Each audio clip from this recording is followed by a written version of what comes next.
Hello! So, ayun na nga. So, today is 25th.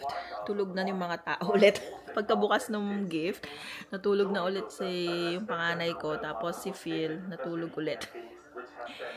12 o'clock. So, wala naman kasing gagawin kasi napaka-ano ngayon. Medyo, tawag dito, gloomy siya, umuulan. So, wala kang mapupuntahan talaga today. Tapos, sarado naman yung mga stores. So, yun. Ganito lang kami mag-celebrate ng Christmas dito sa Amerika. Especially, no, small family lang kami.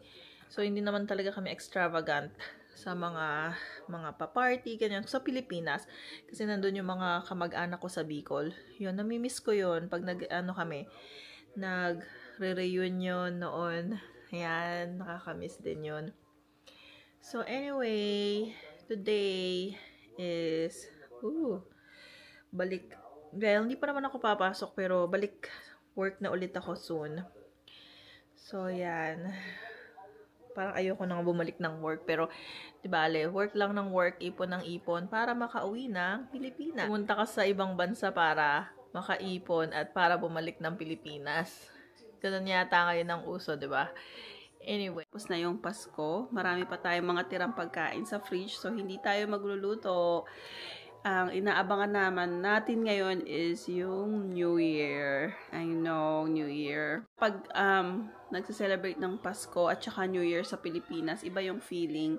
Ngayon dito guys, makulimlim siya. Umulan siya buong araw. Katatapos lang ng Pasko. So, sa mga bago sa channel ko, I'm a nurse po dito sa US. And I've been here since 2013. And hindi naman ako kaagad nurse nung pumunta ako dito. As a fiancé visa. So, at that time, 2013, fiancé visa is very, very fast. I don't know now, but at that time, nag-wait lang kami ng mga, I think, 6 months lang. And para sa amin noon, matagal na yung 6 months na yon. And very fortunate. So, pagdating ko dito sa US, hindi naman kaagad ako nag-work. I stayed home until 2017. So, hindi ako nag-work. Yung asawa ko lang ang nag-work that time. Until my mom forced me to work.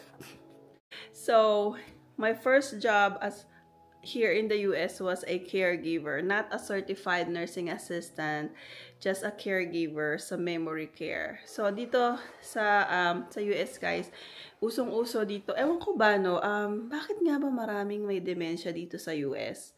Or hindi lang natin nadadiagnose sa Pilipinas yung dementia or Alzheimer's, kaya ganun. Came here. Siyempre sa nursing school sa Pilipinas, pinag-aaralan naman natin yun, di ba? Yung may Alzheimer's, dementia is, signs and symptoms. Pero pagdating dito noon sa US, hindi ko pa siya kaagad na naunawaan kasi hindi naman ako nag-work. Nung lumipat na kami sa California, dun ko na sabi ko, ang dami palang may mga facilities na memory care. Memory care ang tawag nila. And sabi ko, ang dami palang taong mayroong dementia. So, meron iba-ibang dementia, di ba? Merong may Alzheimer's, merong vascular dementia. Yun yung dahil na stroke, kaya sila nagka-dementia. And, doon ko naunawaan, sabi ko, bakit sa Pilipinas, kaunting-kaunti lang ang nababalita ang merong dementia? So, guys, kung nakaka-contribute sa weather. I don't know. Hindi ko alam. Pero parang napansin ko kasi sa Pilipinas, dudungaw ka lang sa bintana, makikita mo na yung mga tao naglalakad, ganyan, nag-uusap-usap, tapos makikijoin ka na, makikimarites ka na, diba? Dito, paglabas mo, although mag-hi hello yung mga neighbors mo, yung iba na nakakasalubong mo, pero hindi sila yung ganon ka-close mo, nakakausapin mo, ganon, unless close friend mo sila, ganon yung close family friend. So, siguro dahil ganon, I don't know, nagtataka ako tsaka yung mami ko about doon. So, anyway, so yun ang first job ko as pagdating ko dito sa US. Caregiver. So, ang time ko noon is 3 to 11 nung una.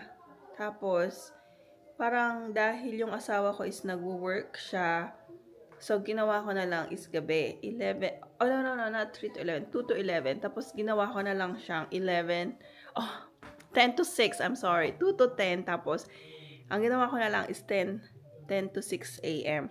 para mas madali. Nung unang job ko noon is, guys, is, ang sweldo ko noon is, I think it's only $12. $12 something. And yun yung minimum pay noong 2013 sa California, sa South San Francisco. So, kaya siya tinawag na South kasi 30 minutes lang siya from San Francisco. Or I think mas malapit pa sa San Francisco. Something like that. Hindi ako, nung unang job ko, dahil kadalasan mga Pilipino kasama ko, hindi ako nahirapang mag-adjust. Akala ko mahirapan ako makisama sa mga coworkers.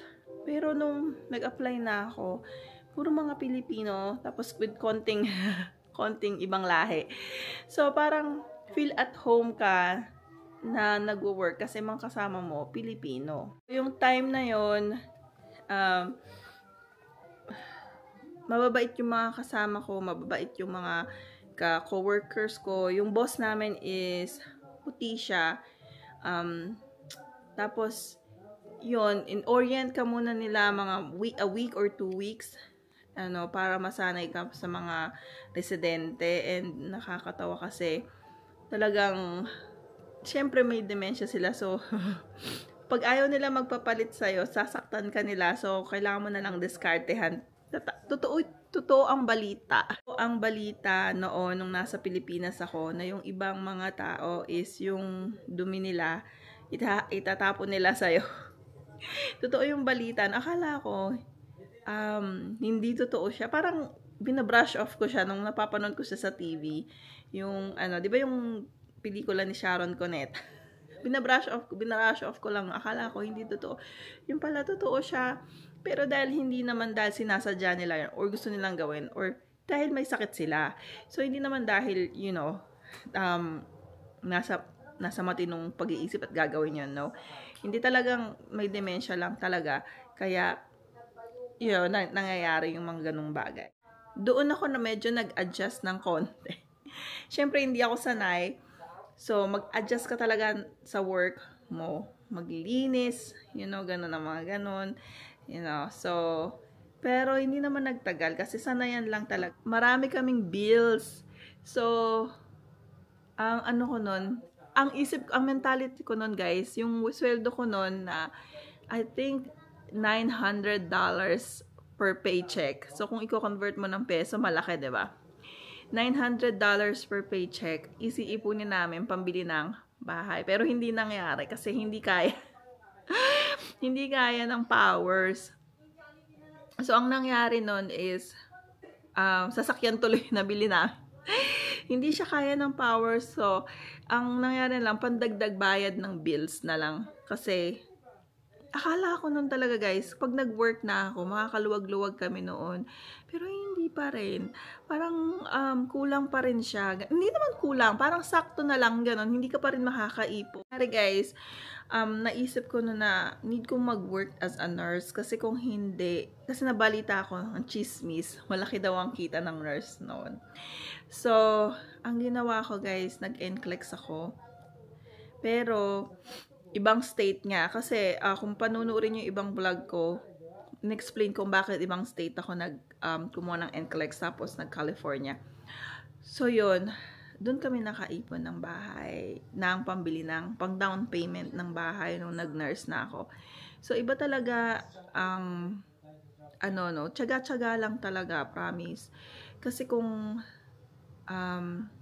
hindi mo tsatsagain yung work mo, walang mangyayari. Kahit hirap na hirap ka na, gano'n. Parang ang motivation mo is ayaw mong maging homeless, ayaw mong maghirap, katulad sa Pilipinas. Iba kasi ang hirap dito, guys. Sa Pilipinas, pag naghirap ka, may kamag-anak ka dito sa US, ang ginagawa, di ba, hihingi lang sa mga kakilala, sa kamag-anak, tapos may magpapadala na. Kaya siguro yung ibang tao, ayaw pumunta dito sa US kasi ang gusto na lang nila, hingi ng hingi. So, ganon dito, kapag nawalan ka ng pera, naku po, kakatakot. promise. Although may government assistance naman, pero kung middle class ka, parang mahirapan ka. Kasi yung meron silang bracket ng tawag dito, ng salary ng per family. So sa amin guys, hindi kami mayaman. Hindi rin kami masyadong mahirap. Poor middle class kami. Hindi naman na-admit, no? Pero parang ganun ang nangyayari ngayon sa hirap ng buhay. Okay? Ayan, ganun nga ang nurse dito. Ang ano namin, ang aming schedule, ewan ko lang sa ibang hospital kasi nung nasa California ko, hindi ganito yung schedule namin. So, ganito dito guys. So, this year, 2023, off ako ng New Year. Off ako ng Christmas, pero may pasok ako ng New Year. So, ibig sabihin yan, next year, may pasok ako ng Christmas, pero off ako ng New Year. So, this is the third Christmas na nag-celebrate kami dito sa state na to. At third Christmas ko as a nurse dito sa state kung nasaan kami, which is not bad at all. So yun, thank you for watching guys, and thank you sa pakipagchika ng kaunti. Ngayon is cleaning day. So maraming mga hugasin, maraming mga lilinisin, hindi pa kami magliligpit ng mga Christmas decor kasi may New Year pa. So yun, thank you so much sa mga followers. Next time, sasagot ako ng mga comment doon sa isang video ko. Yun yung pinaka-controversial na video ko kasi hindi ko naman na-expect na maraming manunood, maraming magdi-disagree. Pero yun kasi yung katotohanan ng nursing, kaya nasabi ko lang naman. Anyway, thank you for watching guys. See you in the next vlog. And also, subscribe. Meron din kaming mga videos na mga luto serye if you wanna watch that. Thank you for watching. Eh di ba no sa California naglalakad lang tayo yung sa bahay ni Lola. Bahay ni Lola. Sa Irvington, pag bibili sa CBS nung bago tayo sa